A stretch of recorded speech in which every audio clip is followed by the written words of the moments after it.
বাংলাদেশের রাজনীতিতে শুরু হতে যাচ্ছে এক নতুন অধ্যায়।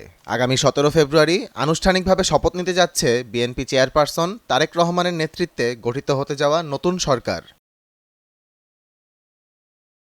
শপথ অনুষ্ঠানকে কেন্দ্র করে ইতিমধ্যেই জোরদার হয়েছে কূটনৈতিক তৎপরতা। মন্ত্রিসভার শপথ অনুষ্ঠানে অংশ নিতে ১৩টি দেশের সরকার প্রধানকে আমন্ত্রণ জানিয়েছেন অন্তর্বর্তী সরকারের প্রধান উপদেষ্টা ডক্টর মোহাম্মদ ইউনূস।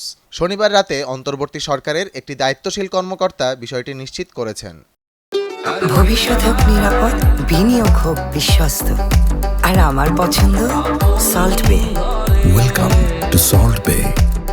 ত্রয়োদশ জাতীয় সংসদ নির্বাচনে জয়ী বাংলাদেশ জাতীয়তাবাদী দলের নীতি নির্ধারণী নেতাদের সঙ্গে আলোচনা করেই আমন্ত্রণ জানানোর সিদ্ধান্ত নেওয়া হয়েছে বলে জানা গেছে। কূটনৈতিক সূত্র বলছে, আমন্ত্রিত দেশগুলোর তালিকায় রয়েছে চীন, ভারত, সৌদি আরব, তুরস্ক, পাকিস্তান, সংযুক্ত আরব আমিরাত, কাতার, মালয়েশিয়া, ব্রুনেই, শ্রীলঙ্কা, নেপাল, মালদ্বীপ এবং ভুটান।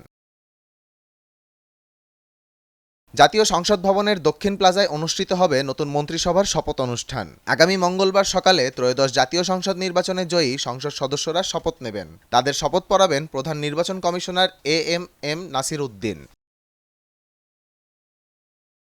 উল্লেখ্য, ১২ ফেব্রুয়ারি অনুষ্ঠিত ত্রয়োদশ জাতীয় সংসদ নির্বাচনে ২/৩ বেশি আসনে জয়লাভ করে বিএনপি নেতৃত্বাধীন জোট। নতুন সরকার গঠন ও শপথ অনুষ্ঠান সংক্রান্ত তথ্য অন্তর্বর্তী সরকারের প্রধান উপদেষ্টার কার্যালয়, আইন মন্ত্রণালয় এবং সরকার গঠনের প্রস্তুত বিএনপির একাধিক সূত্র নিশ্চিত করেছে। আহমদ জামিল হক, নয়া দিগন্ত।